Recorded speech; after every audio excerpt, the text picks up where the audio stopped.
Travis Walton was born on February 10, 1953. He grew up in a small family with one brother. He was a resident of Snowflake, Arizona, and by the age of 22, he joined 6 other men serving a federal contract in the Apache Sitgreaves National Forest near Turkey Springs. They were tasked with thinning trees in the area. Having barely underbid 2 competitors, team leader Michael Rogers was under tremendous pressure to meet a very tight deadline. On November 5th, 1975, just 5 days before the contract's deadline, the 7-man crew piled into Rogers' truck.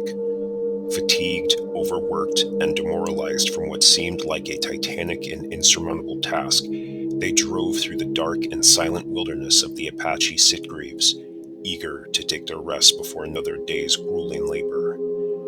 As the truck made its way on the winding and lonesome road, a strange light appeared in the distance. As they were driving on the only entrance and exit to their worksite, the men were compelled, despite their trepidation, to approach the strange glow. Inevitably, the men would encounter the source of light, a stationary object hovering over the tree line. Baffled, intrigued, and terrified, the stunned Rogers immediately stopped his truck to take in this bizarre phenomenon. Curiosity getting the better of him, Travis exited the vehicle and ran toward the object. Dazzled by his unprecedented experience, Travis stood gawking at the object, seemingly in a daze, unaware of the pleadings of his teammates to return to the familiarity of the truck. As he stood bathed in a soft golden light, the object began to move, and a low rumble began to emanate from the object, with a cacophony of high-pitched frequencies.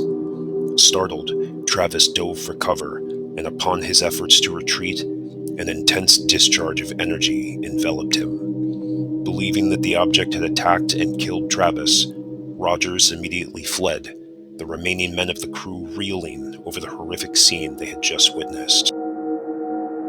Upon reaching town, the men notified the local authorities, who immediately launched a search that ultimately proved fruitless. The days that followed were rife with confusion, anger, fear, and dread. Travis's family was notified of his disappearance, as well as the terrifying details of what his crew believed were his last moments. One can only speculate as to the depth and volume of mania that spread throughout the community, given the details of the case. Each man of Rogers' crew submitted to a polygraph, an examination which included the verification of the chilling details of the encounter with the craft, and asking if the men were accomplices in Travis's murder. Affirming the details given the police were truthful and exonerating themselves of any hint of foul play, 5 of the 6 men were determined by the examiner to be telling the truth, with the one outlier being designated as inconclusive. On November 12, 1975, one agonizing week after Travis's disappearance, a man named Grant Neff received a collect call from a bewildered man. It was Travis. Eagerly, the Walton family and local authorities converged on his location, readying themselves for a reunion they never thought they would have. But upon arrival, they knew they would leave the scene with more questions than answers. Travis was disheveled, confused, famished, and parched, wanting to return home. And unknown to the members of the recovery party, Travis would detail the events that transpired during the days of his disappearance. The details he would share would rock the general public, the UFO community, and even the entertainment industry for decades to come. Merely days after his recovery, Travis relayed the chilling events that transpired during his absence. In an interview, Travis details the events that took place immediately following the concussive blow from the craft and the rapid departure of his crewmates. Travis awoke in a brightly lit room, resting on a slab positioned in the room's center. Racked with pain, he began to take in his surroundings. As his eyes focused, he noticed to his horror several hairless humanoid creatures standing over him.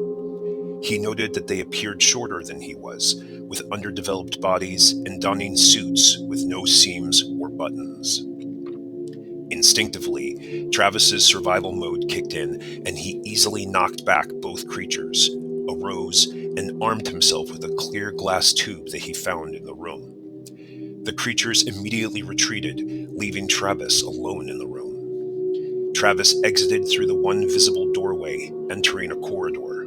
Stumbling down the hallway, he entered another chamber, this one lit up with a projection of stars, with a chair and control panel centered in the room. He began touching the buttons and noticed the stars would pan across the viewer, as if he were working a navigation system. At that moment, another creature entered the room behind him. This creature was different from the others. It was tall, with hair, and had more human-like features and musculature. It led Travis out of the room to a ramp that exited the craft. Outside, he noted that he entered a very large space with other craft sitting on the floor, as if it were a hangar. The creature led him into a hallway out of the hangar, into another room. During this walk, Travis attempted to communicate with the being, who did not reply, but only gently smiled. Upon entering another room and being sat in a chair, Travis noticed 3 other beings like the humanoid. One appeared to be male, and the other 2 appeared female. They led Travis by the arm to a table, placing a mask over his face. It was at this point that Travis again lost consciousness. When he awoke, he was lying on cold pavement, and upon his eyes gaining clarity of his surroundings, he saw the same ship, all aglow, receding into the distance, completely silent, then suddenly ascending at unimaginable speed.